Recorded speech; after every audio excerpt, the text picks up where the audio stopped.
시작하기 앞서 제일 먼저 소개를 드리겠습니다. 저는 일단 리얼커머스에서 근무 중인 김영규 과장이라고 하고요. 웹 디자인 쪽에서 한 10년 정도 공부를 했었습니다. 그리고 지금 디자인 운영팀에서 4개의 쇼핑몰을 디자인 총괄하고 있고요. 우선 이제 디자인 개론에 들어가기 앞서가지고 정확한 이해를 위해서 우리 생활 곁에 얼마나 머물러 있었는지 살펴볼 예정입니다. 일단 이건 목차고요. 목차는 일단 첫 번째로 디자인 개론, 이제 정의, 문화, 트렌드. 두 번째 디자인 방향성, 아티스트, 상업 디자인, 웹 디자인으로 해서 1교시를 끝낼 거고요. 세 번째 디자인 제작, 기획 분석 및 스케치, 요소의 배치.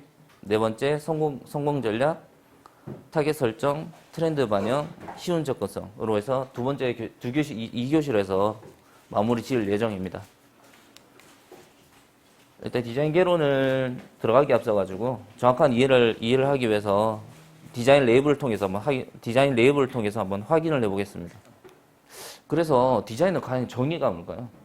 정의를 생각해 보면 아주 간단한 것 수도 있어요. 이게 우리는 이제 매번 시대를 거쳐가면서 사용자들이 경험을 가지게 됩니다. 그 경험이라는 걸 가지고 디자인을 하게 되고 좀 더 편리성 있게 디자인하게 되고 거기서 새로운 디자인이 탄생하게 되는 거예요. 그래서 요즘 UI UX라고 많이 들으실 거예요. UI UX가 뭐냐면 유저 익스피리언스, 유저의 경험, UI 유저 인터페이스. 그래서 유저의 경험을 통해 유저의 인터페이스를 재구축한다. 그런 뜻으로 해서 요즘 UI UX 디자이너라는 게 따로 있습니다.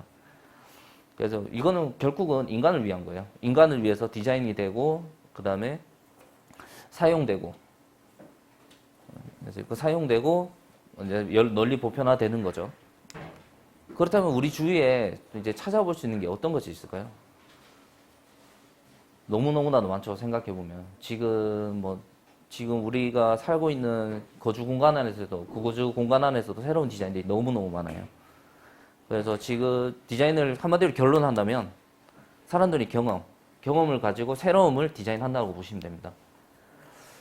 사람들이 경험할 수 있는 모든 것에 대한 추상적인 것들을 이제 실생활에 접목 가능하게 실용적으로, 심미적으로 표현해서 실용화시키는 거죠. 그 결과물을 통해서 우리는 지금 현재 아이폰이나 지금 모니터, 그 다음에 컴퓨터의 소형화, 그 다음에 카메라도 소형화됐죠. 컴퓨터 같은 경우에는 정말 컸어요. 옛날에 진공관 컴퓨터라고 있었는데 그거는 지금 이 강의실을 차지할 만큼 진공관 컴퓨터가 어마어마했습니다. 크기가. 근데 연사 능력은 1000분의 1도 안 돼요. 그만큼 시대가 발전하면서 사람들이 경험이 누적이 되고 그 경험들을 통해서 디자인을 하게 된 겁니다. 그래서 현재 시대에 이르러서 이렇게 된 거고요. 그리고 두 번째로 이제 문화에 대해서 한번 살펴볼 건데요. 과연 문화가 디자인에 영향을 줄까요? 생각보다 문화가 디자인에 영향을 되게 많이 주게 돼요. 생각보다 많이 주게 되는데 일단 문명이 발생한 것은 과연 한국만 여기에 발생했을까요? 지구 내에서 문명이 발생한 곳은 한국만 아니라 여러 곳에서 발생을 했었어요. 그러다 보니까 다양한 문명에 대한 양식들이 있고 그 양식들이 문화가 되고 그들만의 고유한 의식들이 있고 가치관들이 있게 됩니다. 그러다 보니까 문화가 다양화되겠죠. 문화가 다양하게 되면은 지금 우리 각 나라마다 고유한 문화가 있듯이 거기서 발생한 문화들이 나중에 믹스된다고 생각하시면은 그 어마어마한 에너지는 아마 상상도 못할 거예요. 나중에 되면. 지금도 그렇죠. 막 믹스되기 시작했는데. 그래서 문화가 주는 이 디자인에 대한 영향들은 지금 현대시대에 와서 표현의 자유와 그 다음에 다양한 아름다움들을 가지고 있고 각 나라의 문화에 반영되어 있는 다양한 디자인 속에 이념들을 엿볼 수가 있어요. 그 다음에 성향들 또한 확인할 수 있겠죠. 문화에 따른 디자인 방면 당연히 여러 갈래로 나눠지고 다방면으로 다르게 표현되고 있는데 중요한 것은 이게 지금 무역이랑 교류를 통해서 지금 문화들이 섞이기 시작했고 지금 현재 바로 결과로 다 도출되고 있는 상황입니다. 지금 일단 한국으로 한번 살펴볼까요? 한국 하면 딱 떠오르는 키워드가 뭐가 있죠? 한옥, 김치, 한복, 뭐 케이팝, 태권도, 뭐 나머지 다른 키워드 있을 텐데 지금 대표적으로 키워드를 뽑는다고 하면 5가지 정도 될 거예요. 5가지 정도가 될 거예요. 외국인이 이제 한복이라고 하면은 바로 알겠죠. 한국의 고유 의상이라는 거. 이 고유 의상 자체가 지금 외국 자체 같은 경우 외국에서는 한복이 지금 붐이 일어날 정도로 한복에 대해서 되게 호의적인 반응을 보이고 있다. 그래서 실제로 보면은 뭐 인스타나 그런 데서 뭐 유튜브나 보시면은 한복을 입고 뭐 그런 경우가 있을 거예요. 그리고 한옥 같은 경우에는 이걸 보기 위해 이제 외국인들이 우리나라에 찾아오게 되죠. 이 아름다운 미를 보기 위해서. 관광을 와가지고 이제 뭐 전주 한옥마을이나 아니면 서울에 한옥이 이제 한옥 쪽이 한옥이 이제 모여져 있는 곳인데 그쪽으로 아마 많이 관광을 가더라고요. 그래서 우리나라의 시그니처 디자인 한옥, 한복, 그 다음에 또 김치가 하나가 더 있는데 김치는 유산균을 해서 우리나라 슈퍼푸드로 지금 세계적으로 지금 명성을 떨치고 있습니다. 솔직히 김치 자체가 그래서 문화 약탈이라고 하죠. 문화 전쟁이라고 하는데 문화 전쟁이 일어나고 있는 이유가 중국 쪽에서 이제 김치가 자기네들 거다 해가지고 막 지금 홍보를 하고 있어요. 그만큼 김치가 주는 지금 파워는 생각보다 전 세계적으로 영향력이 있다. BTS는 말로 할 것도 없죠. 지금 뭐 보면은 뭐 미국 빌보드 차트 1위 하고 뭐 그런 부분들을 보시면은 뭐 이미 BTS 같은 경우에는 미국 쪽에 자리를 잡았다 보셔야 돼요. 뭐 태권도 혹시 아메리칸 탤런트라고 보신 분 계신가요? 따로 없으실 텐데 한번 나중에 시간 되시면 유튜브에 아메리카 탤런트라고 해서 태권도라고 한번 쳐보세요. 거기서 우리 국기수에서 국가 이제 시범단에서 공연을 한 게 있는데 거기 아메리칸 탤런트에서 올패스가 나오기 힘이 들거든요. 근데 공연할 때마다 올패스가 다 나왔었어요. 태권도에서. 그래서 시간 되시면은 태권도를 꼭 한번 검색해서 보시면 좋을 것 같아요. 그 아메리칸 탤런트. 그래서 이렇게 한국적으로 이 키워드 5개 가지고도 세계적 영향력을 주고 있다. 그렇게 보시면 될 겁니다. 그래서 생각보다 문화는 힘이 있고 파워가 있고 그 나라를 이제 그 나라가 우리나라에 젖어들 수 있게 하는 힘이 있습니다. 그러면 미국을 한번 살펴볼까요? 미국이라고 생각하면 딱 떠오르는 게 있죠. 자유의 여신상. 자유의 여신상 하면은 어디 뉴욕 하면은 뭐 피자도 있고 뭐 음식으로 생각하면 피자 햄버거도 있고. 그리고 미술적으로 본다고 하면 아까 전에 말씀드렸듯이 뭐 다양한 문화 속에서 피어난 디자인들이 있다고 했는데 그게 가장 좋은 선례가 팝아트입니다. 미국의 팝아트. 미국의 팝아트와 우리나라의 미술을 비교해 보면 되게 화려하고 많은 컬러가 쓰여져 있고 그래서 결과물 자체가 되게 막 강렬하다고 보시면 돼요. 팝아트 자체가. 그래서 지금 보시면은 팝아트 레이저가 있나 이거? 어떻게 하지? 레이저가 지금 쓸 줄 몰라가지고 저 끝에 오른쪽에 보시면은 저 칼라로 한 여자 얼굴이죠. 저게 팝아트라고 해서 미술 쪽에서는 팝아트라고 통칭을 하고 있거든요. 그런데 우리나라의 정서에 맞지 않아서 지금 최근에 들어서 조금씩 미싱되기 시작했어요. 팝아트가. 그리고 뭐 마블은 다 아시죠? 당연히 마블은 다 아시죠? 우리나라에 뭐 영화 개봉할 때마다 거의 뭐 흥행을 할 만큼 되게 네임밸류가 있는 브랜드다 보니까 마블 같은 경우에는 한번 잘 살펴봐야 되는 게 과연 이게 그냥 호구성으로 만들어졌을까 그렇게 생각을 해보셔야 돼요. 아이언맨 뭐 다 말씀드릴 수 없지만 아이언맨 같은 경우에는 실제로 3D 프린터 3D로 해서 그 안에 기계들을 모터나 그런 걸 다 설계하게 돼요. 뭐 어느 정도 구현이 가능할 수 있게. 그래서 아이언맨이라는 것을 전체적으로 설계하게 되고 디자인하게 되고 결국은 실사하게 되는 거죠. 원래 마블의 시초는 만화였습니다. 만화로 시작해서 지금 실사되고 있는 거예요. 실사되는 과정에 새롭게 디자인되고 그 안에 이제 실제로 그 안에 설계를 하게 되는 거죠. 그래서 미국 같은 경우에는 전체적으로 살펴보시면 아시겠지만 되게 화려해요. 우리나라에는 다 나지만. 그래서 미국이라는 미국이라는 문화가 주는 이미지 자체가 화려하고 광렬하고 그다음에 투머치한 느낌이 있어요. 좀 우리나라랑 좀 많이 다르죠. 우리나라는 조금 적당한 느낌이라고 봐야 되면 여기 투머치한 느낌. 그리고 중국을 보시면은 제가 여담으로 한번 얘기를 드리자면 제가 중국을 한 2달 정도 파견을 갔다 왔었는데 디자이너로 갔다 왔었는데 그때 좀 놀랐던 게 있어요. 우리나라에 쓰지 않았던 컬러들을 너무 많이 쓰는 거예요. 빨간색과 골드. 그래서 빨간색을 제가 중국인 직원한테 한번 물어봤었는데 왜 굳이 빨간색을 쓰냐 계속 물어봤었는데 우리나라에 쓰지 않으니까 뭐 혼도 내고 그랬었는데 그 보니까 그 나라의 문화였던 거예요. 내가 실수를 한 거죠. 그 사람한테. 그 나라의 문화에 맞게 디자인을 하고 있었는데 그 사람한테 실수를 한 거였어요. 그래서 중국을 나중에 뭐 여행 가볼 기회가 되시면 한번 가보시면 좋은데 거기 가시면 문 앞에마다 빨간색 부적들이 붙어 있어요. 부적들이 붙어 있는데 그게 애군을 막아준다고 해서 다 붙여놨습니다. 그래서 그만큼 중국 국민의 빨간색과 골드의 이제 사랑은 되게 크다. 그래서 모든 지금 타오바오나 중국 쇼핑몰에 들어가 보시면 빨간색이나 골드로 해서 프로모션을 많이 거는 경우가 많이 보실 거예요. 그래서 뭐 그 외에 뭐 경극도 보면 되게 화려하죠. 화려하고 판다 같은 경우에는 뭐 일종의 사례인데 중국에 보시면은 귀엽잖아요. 그래서 중국은 이걸 이용해서 문화로 계속 전파를 하고 있는 거예요. 그 다음에 무협 영화 화려하죠.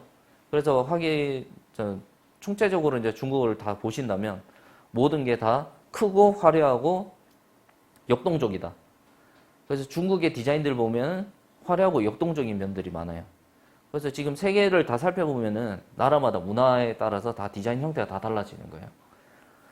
그래서 이 부분들을 고려하지 않고 만약에 뭐 미국 가서 미국에 맞춰서 납품해서 디자인을 하게 되면은 우리나라처럼 디자인을 하게 되면 고객한테는 이제 불만족이 되는 거죠. 그래서 문화에 맞게 디자인하는 것도 중요하다는 겁니다. 트렌드를 한번 살펴볼까요? 트렌드를 살펴보면 90년대 때 이제 유행했던 디자인들인데 지금 아마 처음 보실 거예요. 이런 디자인들. 옛날에 90년대 때는 포스터가 저렇게 디자인되었어요. 저렇게 디자인되었고 저는 시티폰이라고 해가지고 옛날에 이만한 전화기를 실제로 들고 다녔습니다. 그리고 에스페로. 요즘 자동차 이쁘죠? 근데 요즘 자동차 이쁜데 이게 보시면은 1990 뭐 드라마 보시면 아시겠지만 옛날에는 이렇게 차가 다 디자인 돼 있었어요. 근데 현재 보시면은 어떻게 이제 일단 인쇄물부터 살펴보시면 지금 되게 트렌디하고 깔끔하고 그 다음에 비주얼 컨셉도 되게 좋고 많이 발전했죠. 이거는 인쇄 기술이 발전함에 따라 당연히 디자인도 발전하게 된 겁니다. 그리고 당연히 디자인 이제 소재들도 다양해지면서 저렇게 변한 거죠. 제일 큰 변화의 폭을 겪은 디자인들은 이제 IT 계열로 한다 하면 이제 폰 쪽이겠죠. 우리가 처음에 이제 아이폰이 이제 시중에 이제 PT가 되었을 때 그때는 솔직히 믿질 않았어요. 그때 선배가 뭐 나중에 터치하는 뭐 디자인이 나온다 뭐 그렇게 얘기를 했었는데 실제로 나오고 나서 그게 보편화가 될까 했는데 이미 우리 지금 현재 시대에 다 보편화가 돼 있죠. 작고 가볍고 기능 많고 그러다 보니 이제 기능적으로는 충족하나 이제 디자인적으로 더 힘쓰게 되는 거죠. 애플 쪽에서는. 그러다 보니 저런 디자인이 나오게 된 거고 자연스럽게 거대한 브랜드 기업이 디자인에 투자함으로써 다른 기업도 디자인에 투자하게 된 거예요. 그래서 갤럭시도 요즘 이쁘죠. 갤럭시도 이쁘고 요즘 폰들이 자체가 다 이쁘게 나와요. 그리고 자동차 같은 경우에는 지금 보시면은 이게 아반떼 지금 최근에 발매한 건데 아반떼 최근에 발매한 건데 옛날에 고양이 눈이라고 해가지고 되게 구리구리 옛날에 진짜 막 어마어마하게 구리구리한 디자인이 하나 있었어요. 근데 저만큼 벌써 발전을 한 거예요.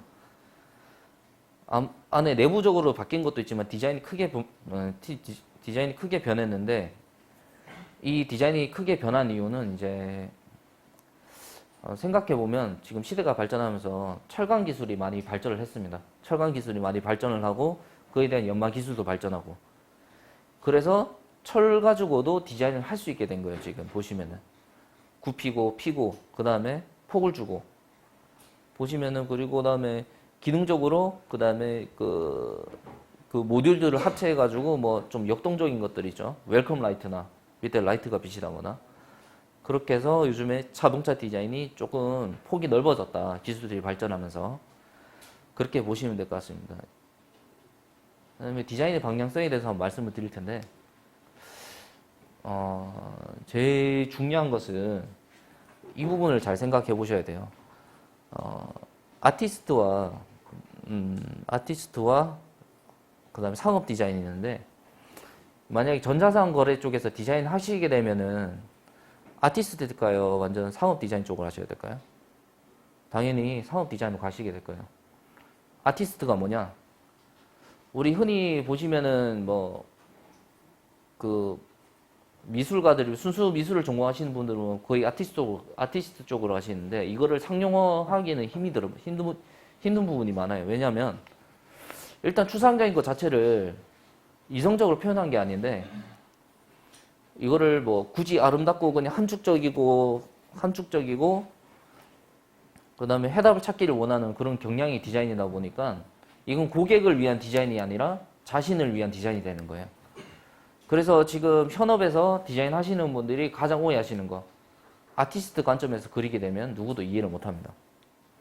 그래서 그런 생각이 들죠. 이 사람이 디자인을 정확하게 이해하고 있나? 그렇게 생각하실 수 있어요. 근데 그거는 개인이 보는 관점에 따라 달라지기 때문에 그래서 나중에 이제 일을 하시게 되면 아티스트 관점으로 기획서를 짜는 게 아니라 상업 디자인 쪽으로 관점을 해서 기준을 두고 기획서를 짜셔야 됩니다. 아티스트라는 게 참 아티스트가 이게 내놓는 결과물들 자체가 참 이게 어떻게 보면 상용화 될 수도 있고 안 될 수도 있어요. 개인의 성향의 차이인데 만약에 그 고객이 정말 추상적이고 심미적인 걸 좋아한다, 아름다운 걸 좋아한다, 그러면 충분히 그 사람한테는 가치 있는 미술이 될 수 있겠죠. 근데 현대 시대에서 그런 관점을 가진 바쁘게 지금 살아가고 있는데 그런 시간적 여유도 없는데 그런 현대 시대에서 이런 걸 찾는다 아마 그런 건 없을 거예요. 그리고 특히나 전자상 거래는 절대 이런 거 없어요. 아티스트는 절대 없습니다. 이런 관점으로 접근하시면 안 되고 어디로 접근해야 되느냐? 아티스트 보면은 지금 딱 봐도 그냥 아트워크나 뭔가 해석을 요구하는 그림들이죠. 지금 보시면 이게 과연 판매가 될 수 있을까요? 웹상에서 판매가 될 수가 없어요. 이런 디자인들은 이거는 자기 만족 오직 이제 미술가나 뭐 디자이너나 자기 만족에 의해서 그려진 그림들입니다. 그래서 지금 보시면은 상업 디자인 관점으로 지금 들어가 주셔야 되는데 이게 목적 자체가 달라집니다. 이게 상업 디자인 같은 경우에는 목적이 달라지는데 일단 for customer예요. 무조건 고객을 위한 거예요. 고객에 맞춰서 성향에 맞춰서 작업을 하게 되는데 일단 아름다운 거 실용적인 것을 비율로 본다고 하면은 한 3대 7 정도 돼요. 아름다움 3, 실용적인 게 7. 왜냐면은 그 사람이 사용하기 위해서 디자인을 구입을 하는 거지 아름다움을 위해서 상업 디자인을 구입하진 않거든요. 그래서 좀 더 아까 지금 보시면 이런 것보다 좀 더 직관적으로 다가갈 거예요. 이런 것들이 직관적인 표현들이 막 다가갈 겁니다. 그래서 좀 직관적인 표현을 해야 되고 그러다 보니 직관적인 표현으로 브랜드 자체에 뭐 그런 개념들을 전달하게 될 수도 있고 고객에게 정확한 정보 전달 이게 가장 중요한 포인트거든요. 고객에게 가장 정확한 정보 전달 이게 키포인트예요. 나중에 상업 디자인을 하게 되면 그 사람은 돈을 주고 구매하게 되는 건데 내가 주는 디자인이 정보 전달이 안 된다? 그거는 무용지물이 되는 겁니다. 이게. 그래서 요즘 같은 경우 트렌드 자체가 정보 전달에 목적을 두고 아마 간결하고 되게 세련된 디자인들을 많이 보셨을 거예요. 불필요한 요소들 다 걷어내고 시대를 타면서 이게 조금 변하게 된 건데 결국은 이제 상업 디자인은 아까 말씀드렸던 유저 익스피리언스 사람들의 경험을 통해서 이제 정보를 전달을 해야 되는데 그거를 정확하고 세련되게 심미적인 표현들, 실용적인 디자인 더 치중하게 되는 거예요. 그게 상업 디자인입니다. 그렇다고 상업쪽으로 너무 치중하게 되면은 좀 심미적인 미가 떨어지게 될 거예요. 지금 보시면 상업 디자인들 보시면은 우리가 흔히 보는 뭐 쿠팡이나 지금 뭐 11번가 그리고 뭐 옥션 그런 데서 그런 곳에서 보는 상세 페이지 디자인이 아닐 거예요. 왜냐하면은 너무 상업 디자인에 치중돼 있어서. 그럼 우리 포지션이 어디냐 이걸 정확하게 인지를 해주셔야 되는데 우리 포지션은 아티스트와 그 다음에 상업 디자인 중간에 있다. 결국은 하이브리드 비즈니스 디자인을 해야 된다는 거예요. 그 중간이 웹 디자인이고 웹 디자인 안에 이제 모든 디바이스 기기가 추가되겠죠. 결국은 웹은 아티스트랑 비즈니스, 상업 디자인에서 교차점에서 있는 우리 교차점 디자인이라고 보시면 되는데 웹 같은 경우에는 이제 웹이라고 표현하기 좀 그런데 우리가 지금 사용하고 있는 컴퓨터, 그 다음에 휴대폰 모든 기기들이 여기 모두 해당이 되는 거예요. 출력되는 것들 모두 해당되는 거기 때문에 우리는 현재 이 전자상 거래 디자인을 하실 경우 이 포지션에서 디자인을 하셔야 된다. 그겁니다. 이제 두 번째 시간인데 디자인 제작이랑 이제 뭐 성공 전략 쪽으로 이제 말씀을 드릴게요. 그래서 이제 일단 디자인 제작. 일단 디자인 제작이 앞서가지고 기획을 하게 될 텐데요.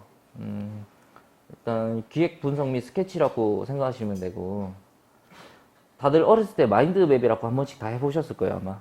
마인드맵 이거 보시면 이게 마인드맵이에요. 이게 마인드맵. 근데 이렇게 했던 놀이가 어떻게 성인이 돼서 이게 활용을 할 수 있을까 지금 하실 수도 있는데 이게 아이디어 스케치의 초속 단계라고 보시면 됩니다.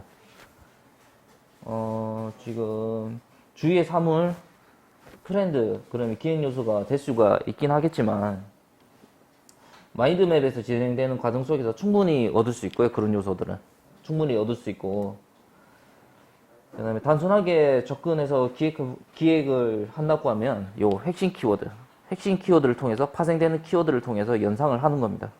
이 핵심 연결되는 파생된 키워드 이걸 해서 연상을 하는 거죠. 그래서 막연히 근데 실제로는 아이디어 내기에도 나중에 실무에 들어가서 아이디어 미팅을 하시면 아시겠지만 막연히 아이디어 당장 내라고 해도 아마 생각이 잘 나시지 않을 거예요. 그러다 보니까 이제 마인드맵을 이용하게 되는 거고요. 마인드맵을 이용하게 되면 이 연결되는 키워드 자체가 지금 하나의 아이디어들이 되는 거예요. 지금 보시면은 이 핵심 키워드. 네. 그리고 이런 파생되는 단어들 자체가 다 커넥트 되기 때문에 커넥트 되는 과정에서 고객들한테 더 쉽게 인지가 될 수 있다는 점이 이 마인드맵을 하는 것이 장점입니다. 특히나 이런 기본 키워드의 이제 주체를 잃어버리지 말고 계속 이어서 이 맵을 가지고 기획서를 작성하시게 되면 아무래도 아이디어 스케치가 더 원활하게 되겠죠. 그 다음에 두 번째, 이제 스토리보드라는 건데요.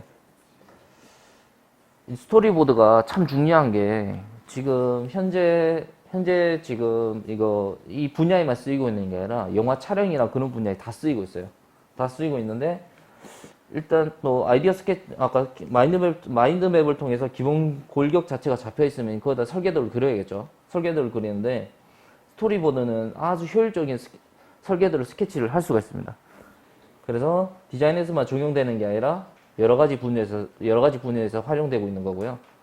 뭐 촬영, 여행, 생활 등에서 각각 방법으로 활용되고 있고 한 가지 예시로 든다고 하면 두 가지 정도 예시를 들게요. 예시를 든다고 하면 사진 분야에서 지금 사진 촬영 현장 가시면은 막 이렇게 어느 벽면에 막 사진처럼 막 다 붙여놓은 걸 보실 수 있을 거예요 아마. 포즈를 스토리보드로 이제 출력해서 다 만들어 놓은 건데 그렇다면은 필요한 그런 소재들을 미리 자료화해서 모델들에게 효율적으로 전달할 수 있게 그래서 스토리보드를 그런 식으로 짜게 됩니다. 그리고 동영상 분야는 당연히 광범위하게 이용이 되겠죠. 지금 보시면은 스토리보드를 동영상 분야에서 어떻게 그리느냐 컷마다 다 그립니다. 영화나 특히 영화 분야에서 나중에 기생충 영화를 보시면은 기생충 이제 제작 과정을 보시면은 어느 그림을 보실 거예요. 어느 그림인데 심지어 배우들 동선이나 그 다음에 배우 동선 그리고 어떤 장면인지 그런 것까지 실제로 다 묘사되어 있기 때문에 그걸 스토리보드로 다 이제 정립을 시켜가지고 이제 배우들에게 전달을 하는 거죠. 정립을 하다 보면은 전달을 하다 보면 그 배우들을 충분히 그런 장면을 인지를 하게 되고 거기다 뭐 애드리브나 추가를 하거나 아니면 좀 더 사실적으로 묘사할 수 있겠죠. 그래서 예시를 통합적으로 생각해 보면 기본적인 기획을 짜임새 있게 그리는 방법이라고 생각하시면 돼요. 대화 단계에서 보면 뭐 기승전결이죠.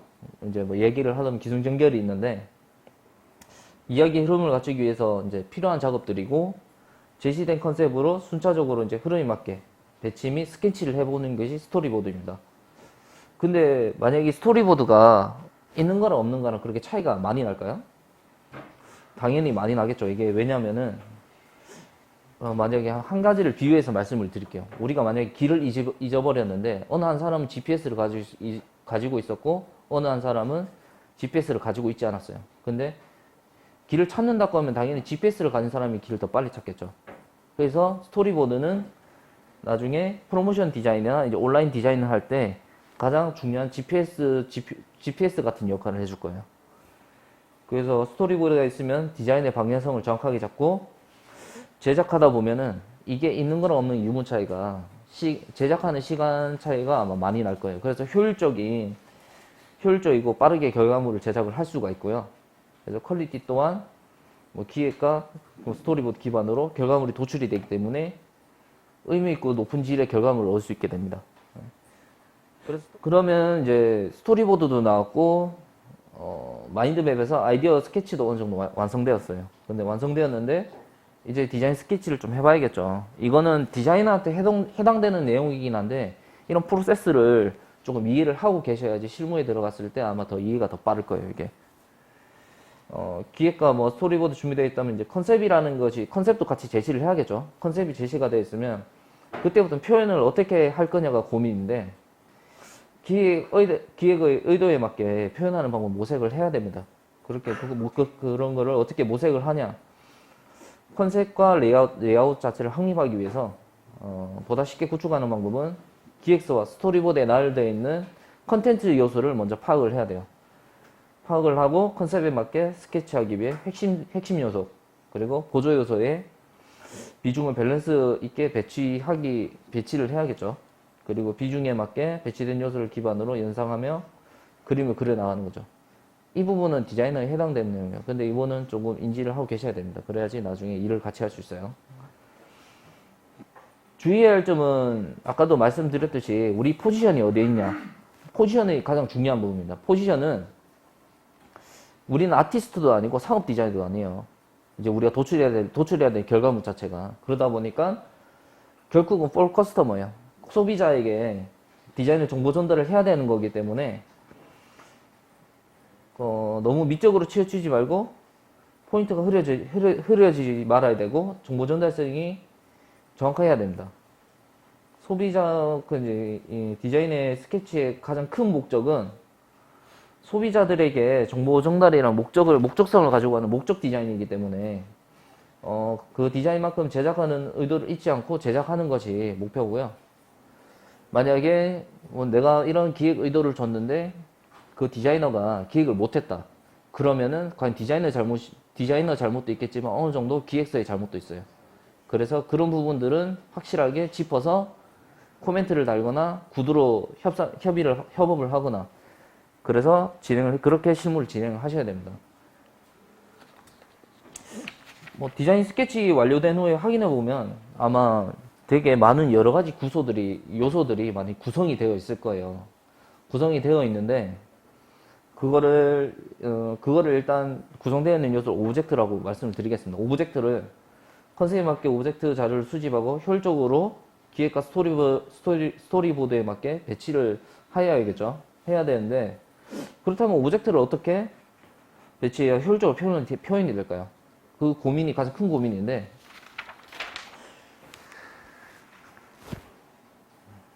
디자인 제작하려면은 오브젝트 수집하는 과정에서 가이드가 되어줄 수 있는 부분이 어느 부분일까요?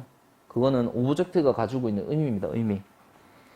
지금 보시면은 요 상자가 가지고 이것도 오브젝트로 이제 명칭을 든다면 명칭으로 해서 예시를 든다면 얘가 상자가 가지고 있는 의미를 가지고 오브젝트를 배치를 해야 돼요.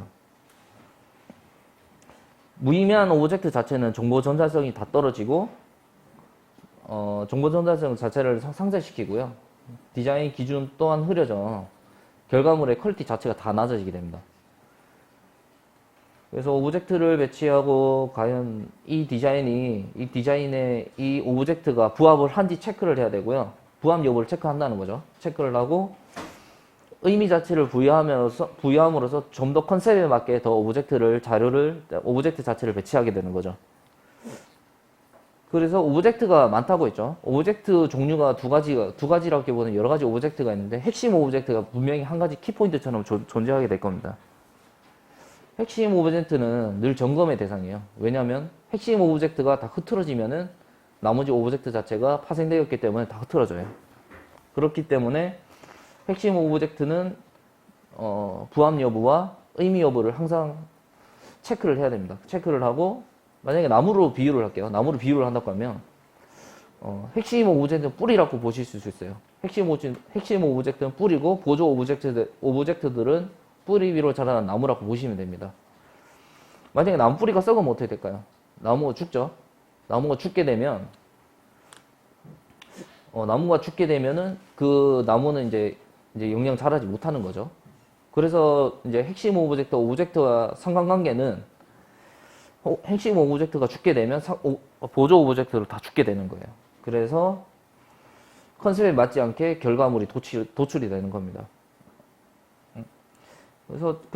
그래서 제일 중요한 거는 정확한 정보 전달을 좀 더 아름답게 하기 위해서는 늘 고려의 대상이고 부합성, 의미 여부를 체크하며 곱씹으며 제작을 해나가야 됩니다.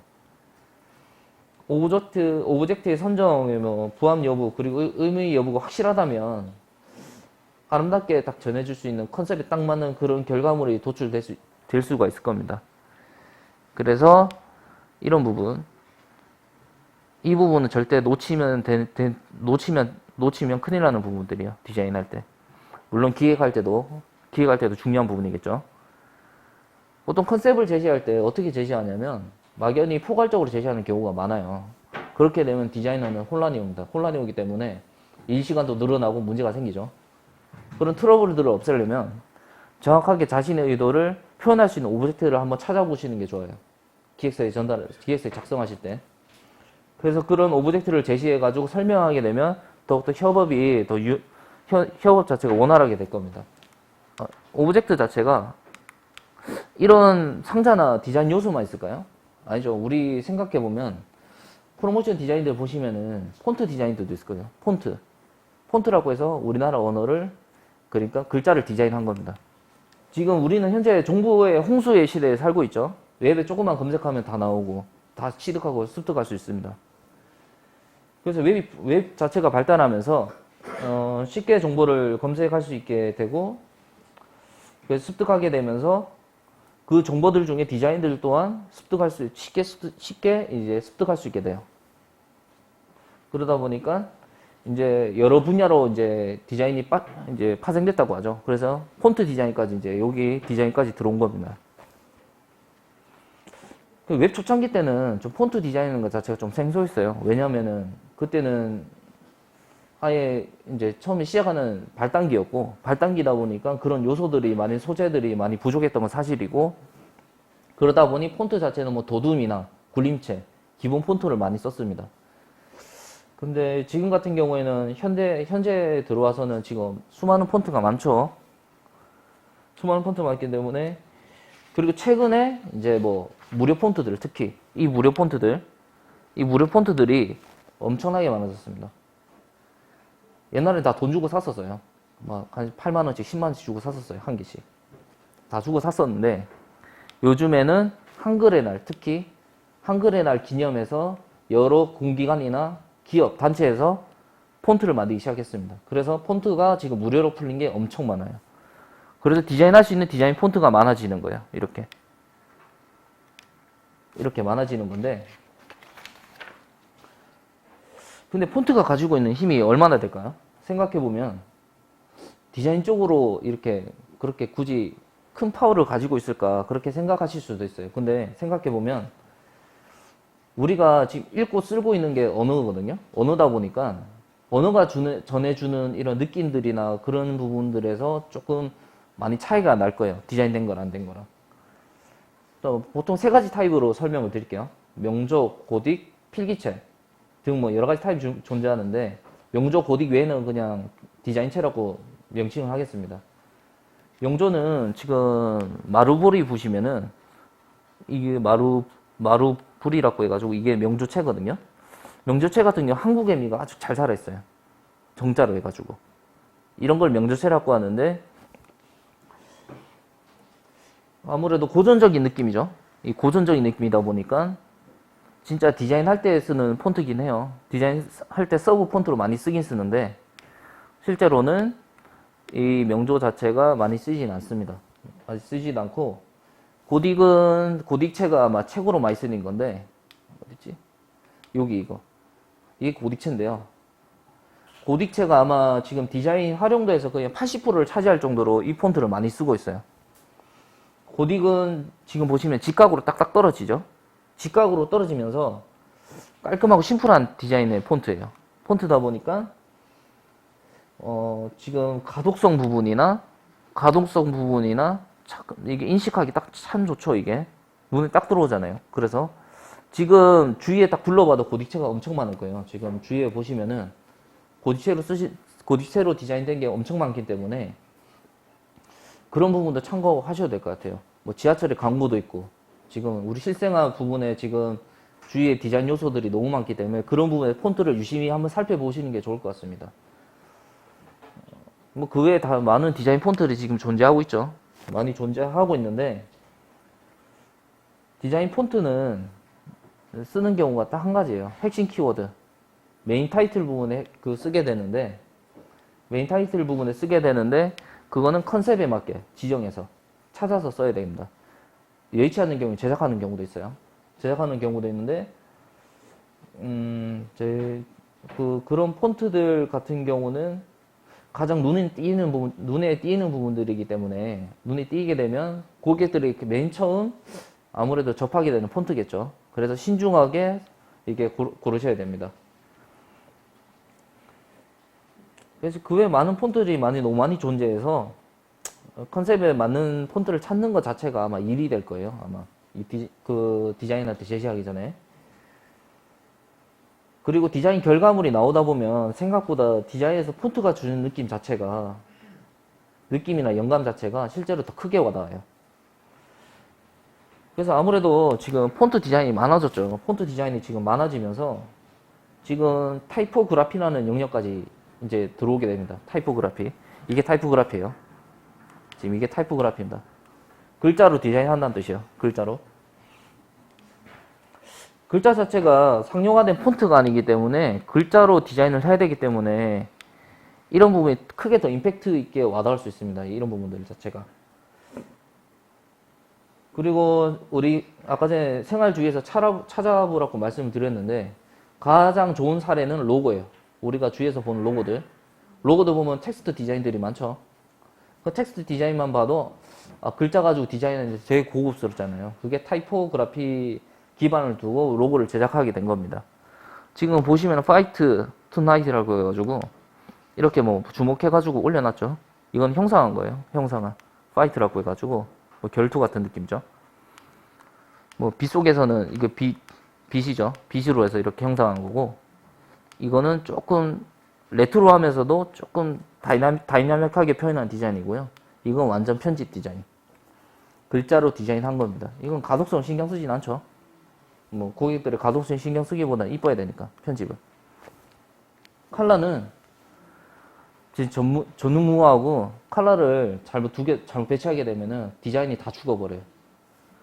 컬러 부분은 일단 기안서 하실 때 어떤 컬러를 썼으면 좋겠다, 그런 식으로 기획서를 작성을 해주셔야 돼요. 안 그러면은 디자이너 임의대로 하기 때문에 그런 느낌을 살려드리지 못하거든요. 그런 느낌 살려드리지 못하는데, 만약에 나는 이런 느낌이 났으면 좋겠다. 그래서 이런 컬러 썼으면 좋겠다. 그걸 정확하게 명시를 해주시면은 아마 정확하게 전달이 되지 않을까 생각합니다. 그래서 컬러가 지금 생각보다 두 가지가 있어요. 저희가 쓰는, 현업에서 쓰는 게 두 가지가 있는데, 웹과 편집의 분야가 나눠져 있다고 생각하시면 돼요. 웹은 아까 말씀드렸듯이 우리가 생활하는 디바이스 화면에 나오는 모든 디자인들, 네? 디자인들. 그리고 편집은 인쇄되는 디자인을 편집 디자인이라고 해요. 뭐 디자인이라고 해서 같은 분야라고 색상 조합법 자체가 똑같지도 않아요. 왜냐면은 어느 건 기계로 통해서 출력이 되고, 어느 것은 인쇄를 해서 잉크끼리 배합을 해서 이렇게 출력이 되는 거기 때문에, 그런 부분들을 감안한다고 보면 완전히 다른 영역이죠. 다른 영역인데, 일단 웹부터 살펴볼게요. 웹은 요겁니다. RGB라는 건데, R이 레드, B가 블루, 그 다음에 그린이 녹색입니다. RGB 색상을 3개를 이용해서 이런 색상들을 출력해 가는 거예요. 이런 뭐 옐로우 뭐 이렇게 배합을 해가지고 화이트가 있고 사이언이 있고 마젠타가 있죠. 이 세 가지를 섞어서 출력을 하게 됩니다. 아마 남자분들은 많이 아실 텐데, 게이밍 모니터라고 해가지고 많이 구입하시게 될 거예요. 근데 그런 스펙들을 살펴보면 색상 재현율이라고 있을 겁니다, 아마. 색상 재현율이라고 있는데, 이거는 어떤 것이냐, 그 모니터가 얼마만큼 색상을 출력할 수 있는지 그걸 알려주는 건데요. 아무래도 우리 국민들이 다 똑같은 모니터를 쓰고 있는 거 아니에요? 쓰지 않기 때문에 모니터마다 이제 색상 재현율 자체가 상이하다 보니까, 내가 작업한 게시물 결과물 자체가 내가 보는 모니터랑 내가 보는 모니터 색상과 타인이 쓰는 모니터로 확인하게 되면은 서로 다른 거를 확인할 수가 있어요. 그 이유가 무엇이냐? 제품이 이제 표현해 줄 수 있는 색상 재현율 차이 때문인데, 물론 같은 제품이 쓴다면 문제가 없겠죠. 근데 같은 제품을 써도 문제가 생기는 경우가 있어요. 그래서 소비자 전체가 모든 같은 모니터를 쓰지 않고 있는 그런 기정화된 사실 안에서 그런 상이한 부분을 사전 공지를 하는 경우가 있습니다. 아마 옷 사실 때 많이 보셨을 텐데, 위쪽에다가 그라디언트로 해가지고 흑백 그라디언트로 해가지고 모니터 색상 체크라고 하죠. 색상 다를 수가 있으니까. 그래서 그렇게 공지를 해놓고 고객들에게 양해를 구하는 경우가 많아요. 그래서 웹은 색상 프로파일이라고 해서 색상을 표현하는 프로파일이 있고, 그 다음에 장비 자체가 영향을 주기 때문에 신중하게 선정을 해야 됩니다. 웹 자체가 이제 웹 쪽에 쓰는 디자인 자체가 아무래도 색상 부분에 신경을 더 많이 써야겠죠. 근데 오프라인은 어떻게 될까요? 오프라인은 인쇄 쪽인데, 오프라인은 CMYK라고 해가지고 C, 그 다음에 C가 사이언이에요. C가 사이언, 그 다음에 M 마젠타, Y가 옐로우, K가 블랙입니다. 그래서 인쇄소에서 보시면 4가지 컬러를 이용해가지고 아마 인쇄를 하실 거예요. 근데 실제로 인쇄기계에서 색을 조합하면 출력되는 결과물이기 때문에, 일반 모니터로 작업된 결과물은 보통의 인쇄물의 컬러와 다른 경우가 있습니다. 그거는 이유가 그 인쇄소에 쓰는 컬러를 모니터에서 정확하게 표시를 못하기 때문이에요. 그래서 인쇄하시는 분들이 컬러에 더 민감할 거예요. 그래서 보통 맥을 많이 쓰는데요. 맥 같은 경우에는 지금 현재 인쇄물에서 가장 컬러가 근사치에 가깝게 나온다. 그렇게 해서 맥을 지금 편집 디자인 하신 분이 많이 쓰고 계신데, 지금 특히나 인쇄물 같은 경우에는 출력되면 수정이 불가능합니다. 불가능해서 더 신중하게 하겠죠. 그러면 이 컬러들을 선정하는 방법이 어떤 게 있을까요? 한번 생각해 보면,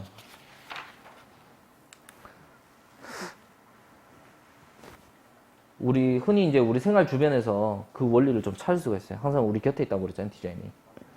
한 가지 예시로 보면, 우리가 차 운전하시는 분 아시겠지만, 도로에 나가 보시면은 중앙선의 주황색, 그다음에 표지판에 그린 앤 화이트, 이거를 왜 썼을까요? 당연히 이유는 가장 인식이 잘 되기 때문에 디자인 요소는 많이 배제를 하고 그렇게 제작이 된 겁니다. 그래서 규격을 만들어 놓은 거죠. 국제 규격으로. 그리고 현재 우리 도로에 적용되어 있고 모든 운전자들이 그걸 보고 운전을 하고 있습니다. 그만큼 시각적으로 전달하는 과정에서 중요한 부분이 바로 컬러인데요. 컬러를 추출하는 방법 중인 하나가 보색 대비란 게 있는데 웹에서 보색 대비라고 검색하시면 색상안들이 많이 나올 거예요. 마주보고 있는 색상들이 보색인 거예요. 그래서 웹에서 보색 대비라 의미부터 알아보면 보색 대비는 두 가지 색상의 대비를 통해 가장 잘 표현이 되는 대비를 보색 대비라고 하는데요. 이와 같은 방법을 이용하면 강조할 컬러, 그 다음에 백그라운드 컬러 선정하는 거죠. 보색 대비 이용하다 보면 너무 그런 경우가 있어요. 너무 강렬해서 촌스럽지 않을까. 그런 경우가 있는데 그때는 색상의 명도와 채도를 조금 밸런스 있게 조정해서 사용하게 될 것입니다. 근데 흔히 트렌디 컬러라고 명시되어 있는 것들이 많죠. 여러 자료들이 되게 너무 많은데 지금 정보의 홍수 시대라고 있잖아요. 지금 뭐 트렌디 컬러라고 해가지고 검색하면 수도 없이 쏟아질 거예요. 근데 그게 마냥 기준이 될까? 그런 기준이 되지 않습니다. 기준이 될 수가 없어요. 왜냐하면 이제 현대 시대에 들어오면서 컬러의 사용 범위가 넘어졌고, 범위 자체가 넓어졌고, 제약이 없어졌어요. 그래서 이제 컨셉에 맞는 주의 사물에서 이제 컬러를 찾거나, 트렌디한 컬러를 이제 자료를 검색해서 그 기반으로 기준을 삼기도 합니다. 하지만 이제 컬러 선정할 때, 컨셉에 부합해야 된다는 것은 무조건 이렇게 생각을 해야겠죠. 그리고 많은 색상을 그 다음에 뭐 색상을 믹스하는 부분인데, 많은 색상을 이용해가지고 믹스해가지고 다이나믹한 표현을 한다거나, 그 다음에 작은 색상수로 심플하면서 세련됨미를 강조하다거나, 그 다음에 블랙 앤 화이트로 해서 완전히 강렬하면서 세련됨, 그런 걸 표현하는 경우도 있습니다. 근데 표현의 자유가 보장된 만큼 다양해지긴 하는데 그만큼 리스크가 커지는 거죠. 리스크가 커지면 조심해서 컬러를 선정을 해야 되는 겁니다. 그래서 그만큼 자유로운 표현이 가능해지고 이것을 이용하여 뭐 소비자들에게 아름답고 정확하게 인식될 수 있으면 참 좋겠죠. 그 결과물로 한번 살펴볼게요. 지금 이 예시 부분들이 있는데 예시 부분에 한번 설명을 드리겠습니다. 지금 우리가 실제로 했던 거고요. 이게 실제로 했던 부분들이고, 일단 컨셉은 청년농부라는 뜻이에요. 이게 농사랑에서 그때 청년농부관이라고 해서 청년농부를 지원해주던 프로모션이었는데, 그래서 청년농부를 이제 기준으로 삼아서 디자인을 들어가게 된 거죠.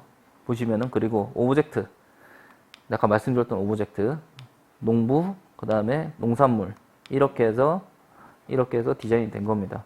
디자인이 되고, 컬러는 컬러가 좀 따뜻한 자연색이요. 따뜻한 자연색으로 잡았고, 따뜻한 녹색, 따뜻한 노란색, 따뜻한 빨간색으로 잡았어요. 그리고 아까 말씀드렸던 폰트 고딕체죠. 고딕체는 정보 전달하기 참 좋아요. 너무 시인성이 좋아가지고. 그 다음에 메인 폰트. 이게 메인 폰트입니다. 그래서 이것들이 합쳐져서 이렇게 나온 거예요. 첫 번째 비주얼 구역, 스토리보드가 이렇게 돼 있었는데 첫 번째 비주얼 구역, 그 다음에 두 번째 비주얼 구역, 세 번째 비주얼 구역, 그 다음에 할인 쿠폰 영역. 그렇게 해서 이런 디자인이 탄생한 거고, 지금 보시면 이게 합쳐져서 그렇게 뭐 나가는 느낌이 안 들죠. 이게 나중에 컨셉에 맞는 디자인인 거예요. 근데 이런 디자인이 나오려면은 어떻게 해야 된다? 기획서가 정확하게 전달이 되어야 된다. 그렇지 않으면 이런 디자인이 나올 수가 없어요. 물론 디자인의 재량도 있지만 이런 의도가 정확하게 전달되지 않으면은 그 디자인은 혼란이 오고 이런 디자인이 나올 수가 없다.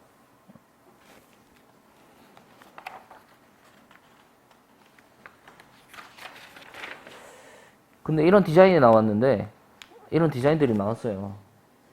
근데 이런 디자인이 나오기 전에 분석을 해야 되는데 이런 분석을 하기 위해서는 성공적으로 전략을 짜야 되잖아요. 그래서 성공 전략을 살펴보면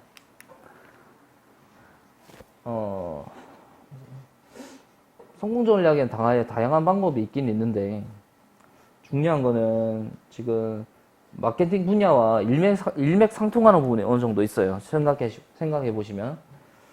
그 부분 중 하나가 타겟 설정인데, 일단 빅데이터 기반으로 고객들 연령, 성별, 취향 등 여러 가지 데이터를 먼저 분석을 해야 됩니다. 이거는 불변의 법칙이에요. 무조건 타겟을 알아야 돼요. 디자인하는데 빅데이터 분석이 왜 필요할까? 그렇게 생각하실 수도 있어요. 근데 우리가 판매하고자 하는 소비자 성향을 알아야만 디자인 역시 맞춤형으로 제공을 할 수가 있기 때문인데, 디자인의 방향성을 잡기 위해서는 당연히 데이터 기반으로 하게 되면 더 쉽게 잡을 수 있겠죠. 그리고 빅데이터 분석 기반해가지고 빠르게 전체적인 기획 구도를 잡을 수가 있고, 그 다음에 디자인 또한 표현함에 있어 확신을 가지고 진행을 할 수가 있습니다. 이와 같은 시너지 효과로 이제 실무의 효율성 자체가 또 높아져요. 왜냐하면 좀 더 빠르게 결과물을 도출해낼 수 있기 때문인데, 결과물 자체가 빠르게 나오면 시간도 아끼는 거죠. 특히나 이런 경우에는, 디자인 같은 경우에는 수많은 소비자들이 있고 진짜 몇만 명 아니 몇천만 명의 이제 그 사람들이 디자인을 보기 때문에 모두 다 만족시키는 건 어려운 일이에요. 그래서 타겟을 설정하는 거고, 왜냐하면 그 사람들이 자라온 환경들을 보고 자란 것들, 어떻게 자라는지 뭐 그런 것들이 다 다르기 때문에 생각하는 것도 다르고 가치관도 다 다를 수밖에 없어요. 근데 이걸 모두 맞춘다? 이거는 할 수가 없습니다. 그래서 타겟을 설정하는 거고,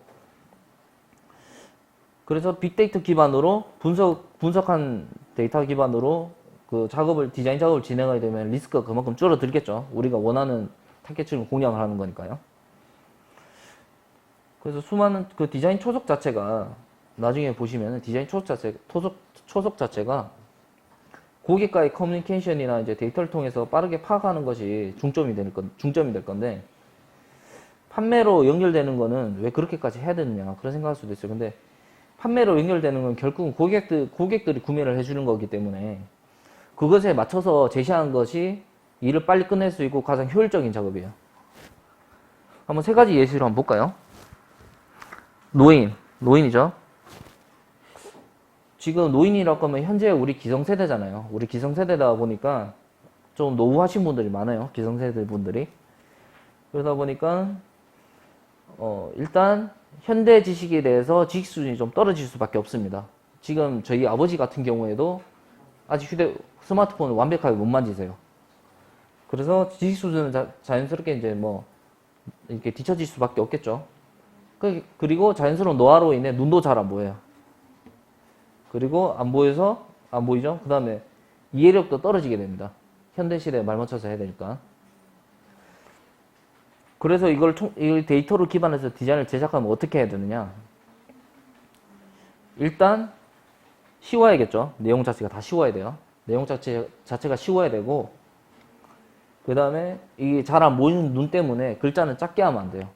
글자는 크게 디자인해줘야지 그 사람들이 이해할 수 있습니다. 보고. 그 다음에 컬러가 화려하면 또 이렇게 포커스가 또 다 흐려지겠죠. 당연히. 컬러가 포커스가 흐려지면 그 사람이 집중력도 잃게 되는 거예요. 사고 싶지 않게 되는 거죠. 사고 싶지 않게 되면은 그건 실패한 디자인 결과물이 나오는 거예요. 그래서 아까 말씀드렸던 가독성, 편안한 컬러, 그 다음에 내용 딱 쉽게, 이런 디자인을 해야지만 어르신들도 이해를 할 수 있다 이겁니다. 두 번째로 성인을 한번 살펴볼까요? 이제 현재 우리들이 다 성인들이죠. 성인들 같은 경우에는 일단 지식 수준 에버리지 자체가 평균이에요. 전부 다 평균입니다. 평균이다 보니까 뭐 가독성은 좋게 하는데 밸런스 있게 해줘도 눈에 다 보여요. 왜냐면 눈들이 다 좋으니까, 아직 뭐 다 젊으니까. 그리고 트렌디함, 이게 가장 중요한 거죠. 우리는 제품을 살 때도 디자인을 보고 뭐 인테리어도 디자인을 하고 지금 모든 게 다 디자인이에요. 그러다 보니까 트렌디함이 떨어지게 되면 흥미를 잃게 돼요. 성인들 같은 경우에는 흥미를 잃게 되는데, 일단 지식수준 자체 평균이기 때문에 아까 말씀드렸던 가독성은 이제 글자 크기 같은 경우에는 밸런스 있게 조정을 해도 다 인식을 할 수가 있다. 이렇게 인식을 할 수가 있고, 그 다음에 도전적인 아이디어가 필요합니다. 도전적 아이디어가 필요하고, 컬러는 오히려 화려하면 안 되죠. 우리는 요즘에 세련된 화려함을 원하니까요. 그리고 흘러가는 시대만큼 뭐 빠르게 시대가 흘러가고 있는데, 그만큼 밸런스를 이제 지금 현재 우리 같은 경우는 밸런스적인 디자인을 원하기 때문에 밸런스로 맞춰서 이렇게 오브젝트를 배치하게 되죠. 특히나 옛날처럼 뭐 이렇게 막 주저리 막 떠들지 않고 딱 필요한 요소만 딱 집어넣게 되는 거죠, 이렇게. 그 다음에 세 번째는 영화인데요. 영화 같은 경우에는 뭐 쉽죠. 참 접근하기 쉬운 대상이에요, 이게. 생각보다. 참 쉬운 대상인데, 영화가.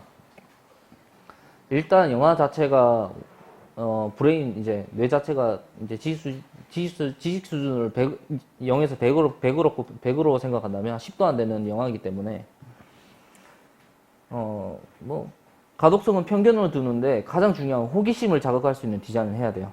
호기심.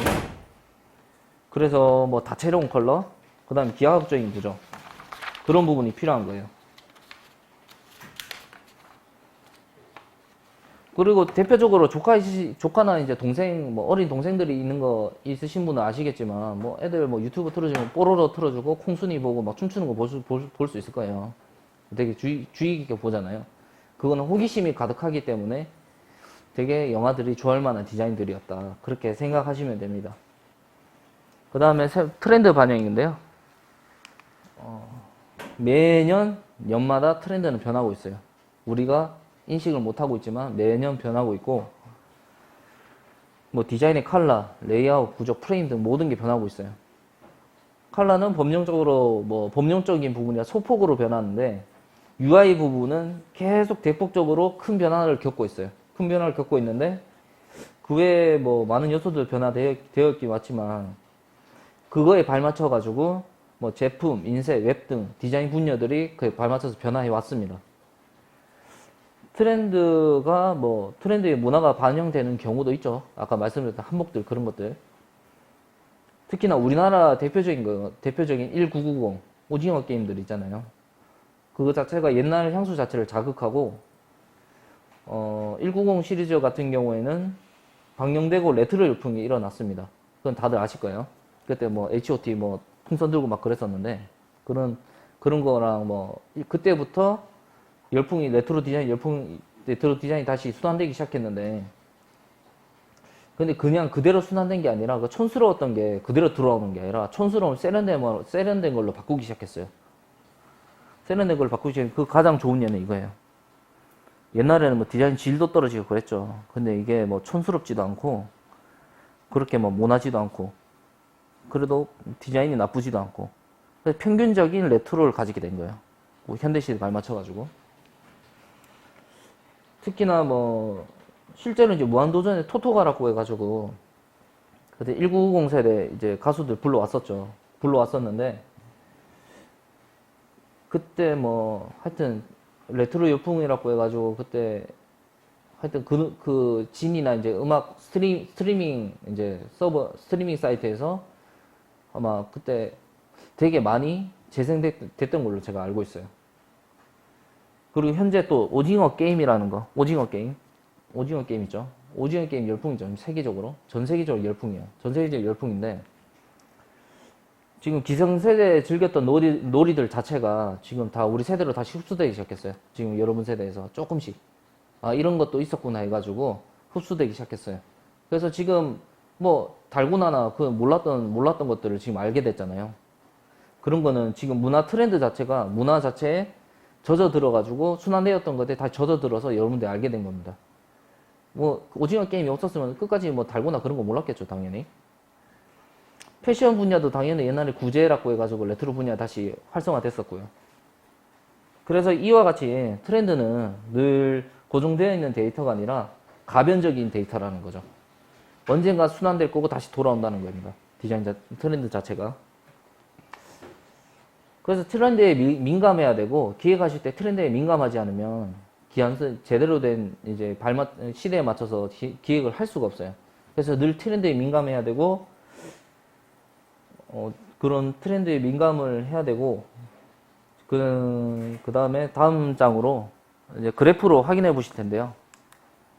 이게 뭐냐? 3세대로 구분해 본 제 그래프를 한번 그려봤는데, 일단 초창기 1세대, 이게 1세대입니다. 이게 1세대, 이게 1세대인데 1세대 촌스럽죠. 근데 저는 이때부터 시작을 했었는데, 이때는 웹 디자인이라는 게 처음 생겨났어요. 이때 웹 디자인이라는 게 처음 생겨났고, 컬러, 폰트 전부 다 전부 다 화려했었습니다. 이때 장난 아니었어요. 이때는 막 너무 화려해가지고 막 눈이 아플 정도로 화려했어요. 그리고 근데 이런 화려한데 왜 이런 구조를 못 갖췄냐? 그때는 기술이 발전을 덜 했어요. 기술이 발전을 덜 해가지고 HTML이라고 나중에 배우실지 모르겠는데, 거기에 테이블 구조로 홈페이지를 만들었습니다. 테이블에다가 표 쪼개서 이미지 다 쪼개서 넣었어요. 그래서 이렇게 된 건데, 지금 1세대에서 2세대 넘어가는 경우죠. 1세대에서 2세대를 넘어가는 경우에는 지금 이제 쓸데없는 거 걷어내고 화려함에서 이제 화려한 거에서 실용성으로 바뀌는 세대라고 보시면 돼요. 조금씩 쓸데없는 거 걷어가면서. 근데 여기도 화려했어요. 되게 이때가 거의 황금기라고 보시면 됩니다. 화려함의 황금기라고 보시면 되는데, 좀 더 퀄리티 있는 디자인 자체가 등장했어요. 디테일 포토샵이라고 해가지고 포토샵으로 이제 사물을 그리기 시작했습니다. 이때부터 사물을 그리기 시작했고, 포토샵으로 오브젝트로 다양하게 그려가지고 표현하기도 했어요. 그렇게 진행되다가 웹 CSS 2.0이라는 게 등장하면서 레이아웃 자체도 자유로워지기 시작했어요. 이때 CSS 2.0 등장하면서 자유로워지고, 더 이상 뭐 정형화된 틀이 없어지죠. 테이블 자체가 없어지니까. 테이블 자체가 없어지고 자유롭게 표현할 수 있게 된 거죠. 거기에 이제 플래시라는 인터랙티브한 기술 요소까지 등장해가지고 사이트 자체가 되게 다이나믹하고 퀄리티 있는 디자인이 등장하게 돼요. 이때부터. 웹 디자인을 적용할 수 있는 기술들 자체가 늘어남으로써 이제 이때 가도기를 맞이하게 되는 거죠. 마지막 3세대는 2세대에서 3세대에서 이제 2세대에서 3세대로 올라가는데, 이때는 사용자 지식 수준 자체가 다 올라갑니다. 사용자 지식 수준 자체가 다 올라가면서 사용자 편의성에 초점이 되기 시작해요. 이때부터. 그래서 그때부터 아까 말씀드렸던 UI UX라는 게 나오기 시작했습니다. 지금 3세대는 현재죠. 현재 진행되고 있는 트렌드로서 CSS 3.0이 또 등장했어요. 이제 이때부터는 플래시가 사라지고 HTML로 애니메이션을 만들기 시작했습니다. 그래서 좀 더 다이나믹한 디자인을 할 수 있게 된 거죠. 그래서 제가 봤을 때는 지금 디자인의 표현 기술이 지금 거의 절정을 맞이하고 있는 것 같아요. 내가 봤을 때는. 기술들이 들어오면서. 그리고 간결하지만 촌스럽지 않고 세련된 디자인으로 표현되고 있고, 오히려 1세대 때보다 화려하지는 않은데 인터랙티브한 요소들이 많이 들어가면서 세련된 심플함의 주를 이루어 현재 디자인이 이루게 됐지만, 거기에다가 동적인 요소들이 막 들어가면서 좀 더 사이트가 세련되고 되게 동적인 사이트가 되면서 인터랙티브한 사이트가 되는 거죠. 지금 생각해 보시면 지금 1세대에서 여기까지 오는데 20년이 안 걸렸어요. 20년이 안 걸렸어요. 지금 한 10몇 년 된 것 같은데 되게 짧은 시간에 벌써 여기까지 온 겁니다. 나중에 4세대, 5세대가 나올 수도 있겠지만, 만약에 4세대는 저도 추정을 못 하겠어요. 지금 4세대에 어떤 기술들이 적용이 될지 모르겠는데, 4세대, 5세대 이렇게 계속 가다 보면 또 다른 트렌드가 나타나지 않을까 생각합니다. 그래서 디자인 트렌드는 뭐냐면, 여기 글귀와 같듯이 시대가 이제 흐르잖아요. 시대가 흐르면서 자연스럽게 경험들이 누적이 되고 지식 수준도 같이 이제 에버리지가 계속 올라가는 거죠. 지식 수준 에버리지가 계속 높아지면서 디자인과 사회는 발전하게 되는 거예요. 디자인 또한 발전하게 되고, 늘 아까 말씀드렸지만 우리 곁에 있는 디자인들 깊숙이 우리가 인지하고 못하지만 깊숙이 자리 잡고 있기 때문에 가장 큰 변화를 주는 것은 문화입니다. 문화 발전이에요. 문화가 발전하면 디자인은 무조건 발전합니다. 트렌드에 누적되어 있던 문화 데이터 자체를 활용하면은 점점 지금의 만약에 100 정도 표현한다고 하면 한 200 정도 나중에 표현을 할 수 있겠죠. 그 200%가 어디까지인지 모르겠지만 200%를 표현하게 된다면 그때는 아마 더 발전하지 않을까, 기술 자체가. 결과물 자체가 다 향상이 되겠죠. 그리고 뭐 쉬운 접근성, 당연히 쉬운 접근성이 있어야겠죠. 고객들 자체들 연령이 지금 뭐 한 곳에 타겟 집중이 된 건 아니기 때문에 당연히 쉬운 접근성이 가장 필요합니다. 디자인들 보시면은 지금 보면은 다 심플해요. 전부 다 심플해요. 컬러도 그렇고 전부 다 심플해요. 지금 아까 그 전에 말씀드렸던 타이포, 그 다음에 폰트, 이게 답니다. 그 다음에 스토리텔링, 그 다음에 기하학적인 구조. 아까 말씀드렸던 내용들이 여기 모두 다 나오고 있어요. 컨셉에 맞게. 그래서 디자인은 결과물을 도출할 때 누구나 접근하기 쉬워야 된다. 가장 중요한 포인트고요. 일단 추상적으로 아까 전달하는 아티스트라고 말씀드렸잖아요. 추상적으로 전달하기보다는 직관적으로 전달해 주셔야 됩니다. 고객들에게. 직관적으로 전달해 주셔야 되는데, 그 가장 이상적인 방법은 적당하게, 노멀, 슈퍼노멀이에요. 슈퍼노멀. 노멀인데 슈퍼노멀로 가게 되면 그 디자인은 퀄리티가 어마어마한 거예요. 그래서 투머치하지 않게 노멀한데 슈퍼노멀. 그걸 기준으로 목표를 삼으시면은 되지 않을까 생각합니다. 지금 우리가 이제 여담을 해가지고 가져온 건데, 이거 저희가 실제로 했던 프로모션들이에요, 이게. 저희가 실제로 했던 프로모션들이고, 하와데이라고 해서 기획 자체가 그렇죠. 뭐 이거는 기획 부분도 어느 정도 포함이 되는 건데, 하와데이라고 해가지고, 이때가 아마 화요일에 꽃을 사세요. 그런 뜻으로 해가지고 하와데이라고 기획팀 이제 프로모션 팀에서 이제 MD 쪽에서 이런 기획을 했었고, 우리는 이제 꽃을 이용해서 디자인을 한 겁니다. 직원들 보시면 하와데이 같은 경우는 스토리텔링이죠. 그냥 이것도 스토리텔링, 쭉 스토리텔링이에요. 스토리텔링이고, 지금 이거는 우리가 이제 운영하고 있는 남도장터에서 댓글 프로젝트. 댓글인데, 이때가 코로나 시기였어요. 이때가 코로나 시기였는데, 코로나의 이제 트렌드에 맞춰가지고, 이렇게 뭐 직콕 프로젝트라고 해가지고, 이불 밖은 무서워해서 이렇게 실사화랑 해서 디자인을 하게 된 겁니다. 이거는 뭐 고기죠. 이 고기 디자인 아마 많이 보셨을 거예요. 저도 거기서 접목을 했었는데, 마트에 가보시면 이런 디자인을 많이 보실 거예요. 그래서 제가 기억에다가 이런 디자인을 했던 거였는데, 생각보다 나쁘지 않았던 것 같아요, 반응이. 아까 보셨던 청년농부, 청년농부예요. 청년농부고, 제가 프로모션을 그래도 한 200개, 제가 진행했던 프로모션은 100개 정도, 100개에서 한 200개 정도 진행해봤는데, 그때 결국 느꼈던 거는, 기안서를 받으면서 느꼈던 거는, 어디에 주체를 두고 판매하는 아이였어요. 주체 판매. 어느 주체를 두고 판매하는 거였는데, 결국은 아까 이제 강의를 종료하기 전에 키워드로 정리해드리자면, 일단 자기 포지션을 정확하게 인지를 하고, 그 다음에 주체, for customer예요. 무조건 고객을 위한 디자인이라고 생각하셔야 됩니다. 자기의 미를 추가하시면 안 됩니다. 그래서 아까 말씀드렸던 그 데이터로 해서 기안서를 작성하시고 결과물을 도출을 하시면 좋은 프로모션 결과가 있지 않을까 생각합니다. 이것으로 강의 마치겠습니다.